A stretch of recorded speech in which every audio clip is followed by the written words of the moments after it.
पहले one day international match में दूसरी गेंद पर 0 रन पर आउट हो गए। लोगों ने सोचा बच्चा है, 16 साल का है, भी तो खेल में नया है, लेकिन किसको पता था ये इंसान जिद्दी इंसान है और इसी जिद्दी इंसान को बाद में क्रिकेट का भगवान माना गया। सेंचुरी की हाफ सेंचुरी और हाफ सेंचुरी की सेंचुरी भी लग जाती अगर ये खिलाड़ी 8 से 10 मैच और खेल जाता तो। जीरो से जिद्दी बन गए, जिद्दीपन ने हीरो बना दिया, जिद्द ने जीरो और हीरो के बीच एक पुलिया बना दी। दुनिया के कई रिकॉर्ड तोड़ डाले इन्होंने। एक सामान्य खिलाड़ी किसी खेल का भगवान कैसे बन गया, अब क्या कहें इनके बारे में। बच्चा बच्चा जानता है, बड़ा बुजुर्ग जानता है। उनकी जिद ने उन्हें 16 साल की उम्र में इंटरनेशनल टीम में जगह देकर उन्हें मैदान में उतार दिया। एक क्वेश्चन पूछूंगा आपसे आज, तुम अपनी लाइफ में कितना बड़ा चाहना चाहते हो? अब वो चाहे सफलता हो, पैसे हो या फिर नाम हो, सोच के बताओ। ज़्यादा पुरानी बात नहीं है, रतन टाटा जी ने एक कार लॉन्च की, इंडिया में नहीं चली, घाटा होने लगा। जब ज़्यादा घाटा होने का अंदाज़ा हुआ तो अपना कार व्यापार बेचने चले गए किसी और कंपनी के पास ताकि और लॉस ना हो। वहाँ मीटिंग की, मीटिंग में उनसे एक बात बोली, जब आपको कार व्यापार का पता ही नहीं तो आपको कार व्यापार करना क्या ज़रूरी था। डील वहीं पर छोड़ दी। वापस आते टाइम रास्ते में सोचते रहे कि बहुत हो गई बेइज्जती, अब मैं दिखाता हूँ कि टाटा क्या चीज़ है। मेहनत की, तगड़ा बिजनेस मॉडल बनाया और गजब की कार इंडस्ट्रीज खड़ी कर दी। 10 साल बाद वही कंपनी जिसकी मीटिंग में उनकी इंसल्ट हुई थी, उस कंपनी में भी तगड़ा लॉस हुआ। रतन टाटा जी ने उन्हें ऑफर दिया कि बेचना चाहते हो अपनी कंपनी, बेचना चाहते हो तो बताओ, मैं खरीद लूँगा, और वो कंपनी उन्होंने अपने नाम कर ली। ये होती है जिद। कि ऐसा क्या है जो मुझ में नहीं है?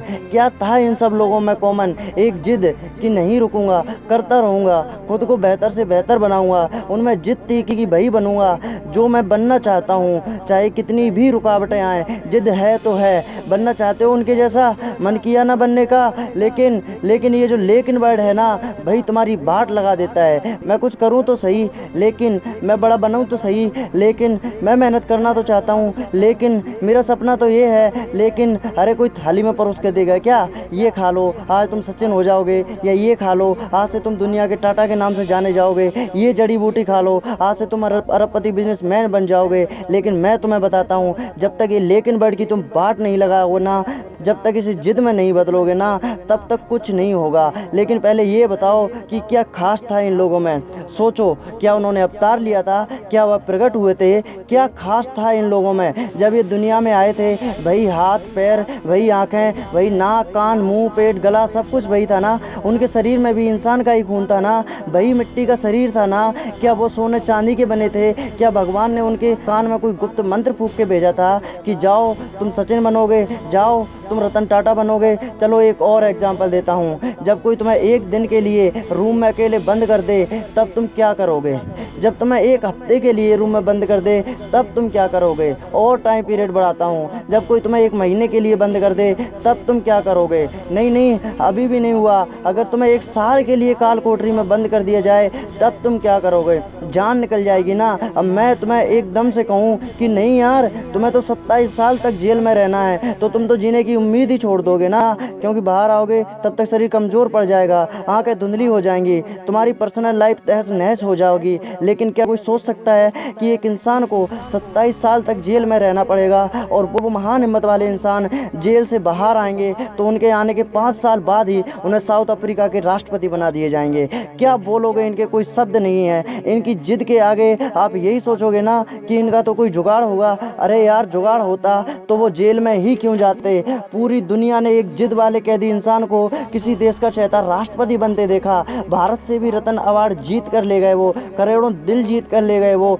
अब आप बोलोगे ऐसा तो कोई ना कोई होता ही है यार करोड़ों में। हाँ, ये बात सही है, क्योंकि करोड़ों में एक ही वो इंसान थे जिसके पास जिद होती है। वो इंसान बार बार गिरता है, बार बार उठता है, उठता है गिरता है, उठता है फिर गिरता है, लेकिन उठना नहीं छोड़ता, क्योंकि वो जिद्दी होता है। जिद सिर्फ एक जिद होती है, उनमें बाकी सब सेम होता है। वो हम सब जैसे ही पैदा होते हैं, लेकिन जब दुनिया से जाता है ना, तो दुनिया का बच्चा बच्चा उनको मिस करता है, क्योंकि वो मानव से मानव बन जाता है, क्योंकि वो मेहनत करने की हद पार कर जाता है, काम करते रहने की जिद पार कर जाता है। वो फेल भी होता है, लेकिन वो फिर से जिद करता है, रुकना मेरा काम नहीं है। जब तक यमराज ना आ जाएं, तब तक आराम नहीं। यमराज भी आएंगे तो बोलूँगा, सर थोड़ी सी मेहनत और करने ले दो प्लीज़। जिद मत छोड़ना मेहनत करने की, हद पार कर जाना जिद करने की, तभी बनोगे महान, तभी रखेगी दुनिया तुम्हें जाने के बाद याद। लेकिन इस बर्ड को ना तुम डस्टबिन में फेंक देना, अपने आप से जंग के लिए माथा टेक देना, जिद में खुद को झोंक देना, अपने आलस को ठोक देना। वीडियो पसंद आए तो लाइक कमेंट और सब्सक्राइब भी ठोक देना। मिलता हूँ अगली वीडियो में, तब तक के लिए जय हिंद।